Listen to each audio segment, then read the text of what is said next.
सादरम अभिवादनम सर्वेभ्यो नमो नमः। एक बार फिर मैं अपने इस YouTube चैनल में सभी दर्शकों का, पाठकों का और श्रोताओं का हार्दिकम स्वागतम, अभिनंदनम, खैर मकदम और वेलकम करता हूं।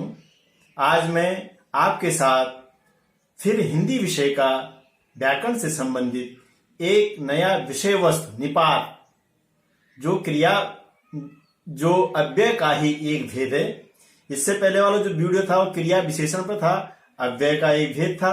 और आज जो दूसरा भेद है निपात, उसको लेकर के आप लोगों के सामने प्रस्तुत हूं। आशा करता हूं आप लोग ध्यान से देखेंगे और जो आपका जो संचित ज्ञान है उस संचित ज्ञान में निश्चित रूप से श्री वृद्धि होगी। और फिर भी यदि किसी प्रकार की कोई शंका रह जाती है, कहीं पर कोई अस्पष्टता रह जाती है, तो कमेंट बॉक्स में कमेंट करने की कृपा कीजिएगा।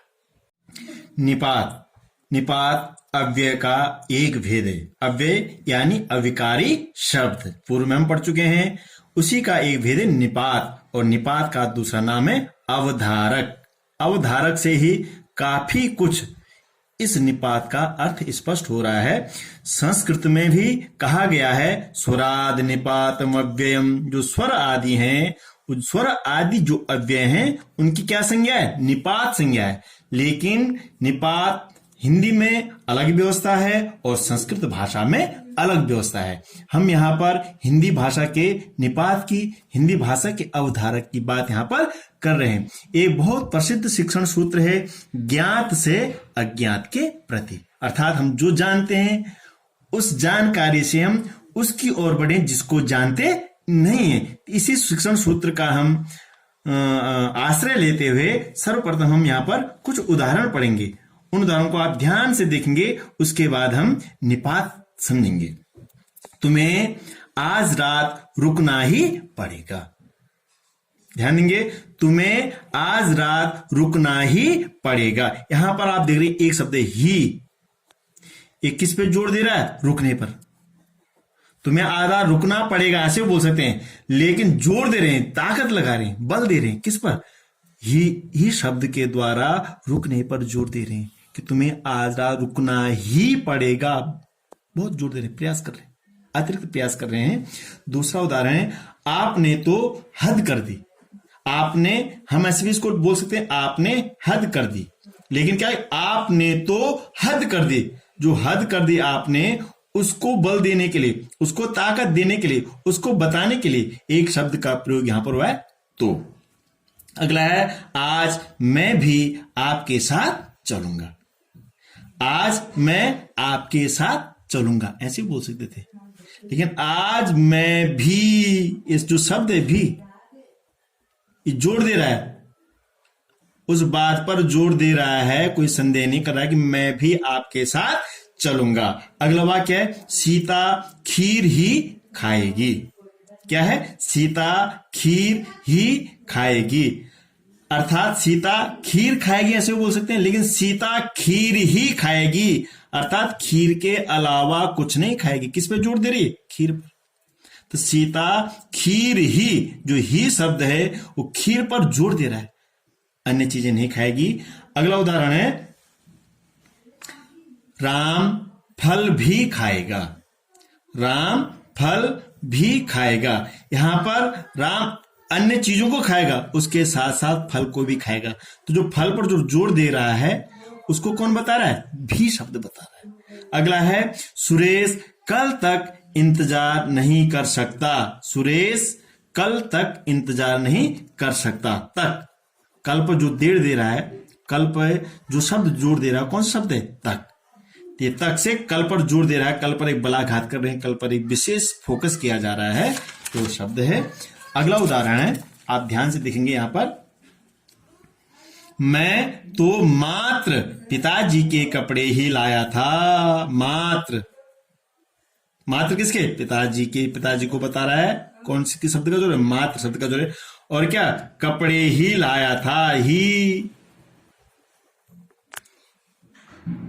ये शब्द आप देख रहे हैं, इससे स्पष्ट हो गया है निपात किसको कहते हैं। निपात उन अव्यय शब्दों को कहते हैं, उन अविकारी शब्दों को कहते हैं जो किसी बात पर जोर देते हैं, किसी बात पर फोकस लगाते हैं, किसी बात पर बलाघात करते हैं, उस बात की ओर विशेष ध्यान आकर्षित करते हैं श्रोता का। वक्ता जो निपात शब्द हैं, जो निपात अव्यय शब्द हैं, उन निपात अव्यय शब्दों के द्वारा विशिष्ट बात की ओर श्रोताओं की ध्यान आकर्षित करता है। इस प्रकार से हम इसको बोल सकते हैं, इस प्रकार से हम ये इन उदाहरणों से हम ये निष्कर्ष पे पहुंच सकते हैं, ये हम इसको निकाल सकते हैं। निपात उन अव्यय या अविकारी शब्दों को कहते हैं, शब्दों को कहते हैं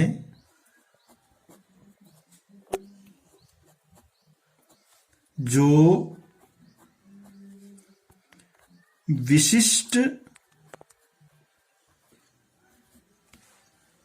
बात को बताने के लिए उस बात पर जोर देते हैं, अर्थात बलाघात करते हैं, अर्थात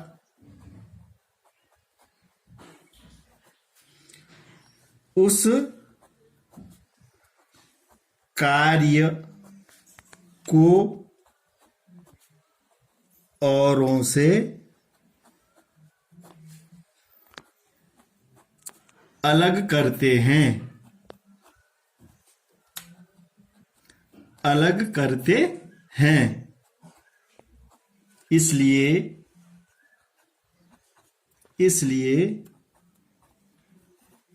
निपात को अवधारक भी कहते हैं, अवधारक भी कहते हैं। अवधारणा, इसके कुछ उदाहरण हैं। ही, भी, तो, केवल, मात्र, तक, ये अवधारक हैं, ये निपात हैं। अब इसके उदाहरण में आपको दे रहा हूं। मैं कलकत्ता ही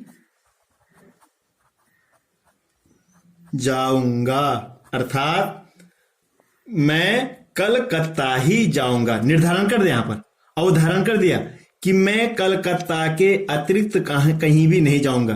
तो किसने दिया? जो ही, तो ये ही क्या हो गया? निपात हो गया। अगला उदाहरण है, मैं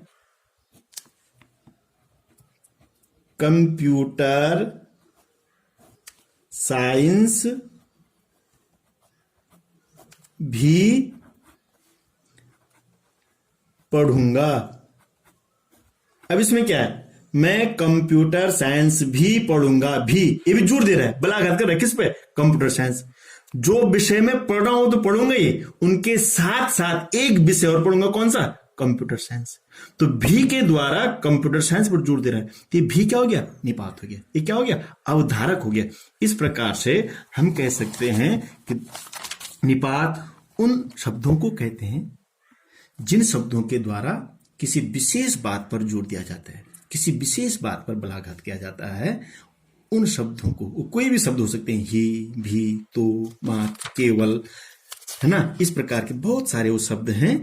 तक इन शब्दों को हम अवधारक कहते हैं, जो इनको हम अवधारक और निपात भी कहते हैं। और जो निपात है, अव्यय का ही एक भेद है। मैं समझता हूं कि आज बहुत सूक्ष्म रूप में हमने बताने का प्रयास किया है और उदाहरण के माध्यम से बताने का प्रयास किया है। ये विषय स्पष्ट हुआ होगा। यदि फिर भी कुछ इसमें संदेह हो तो आप कमेंट बॉक्स में कमेंट कर सकते हैं। निपात अव्यय का ही एक भेद है और उसको इस वीडियो के माध्यम से स्पष्ट उदाहरणों के द्वारा प्रत्येक वाक्य लिख करके वाक्य में निपात का प्रयोग करके किस प्रकार निपात की पहचान करनी है, किस प्रकार उसको हम वाक्य में प्रयोग कर सकते हैं, किस प्रकार वह बात विशेष पर जोर देता है, इस वीडियो के माध्यम से आप लोगों के सामने बताने का प्रयास किया हुआ है। सबसे महत्वपूर्ण बात यह है कि जो निपात है ये माध्यमिक कक्षाओं से लेकर के उच्च कक्षाओं और जितनी भी प्रतियोगी परीक्षाएं हैं उनमें निश्चित रूप से बहुत ही महत्वपूर्ण स्थान यह निपात रखता है। लिहाजा इसकी जानकारी हम सभी को होनी चाहिए और इसी बात को लेकर के ये वीडियो आप सभी दर्शकों, सभी पाठकों और सभी श्रोताओं के लिए आपकी सेवा में प्रस्तुत है। और आगे इंतजार करते रहिए, एक नए विषय को लेकर के फिर हम आपकी सेवा में प्रस्तुत होंगे। एक बार फिर आप सभी दर्शकों का बहुत बहुत धन्यवाद।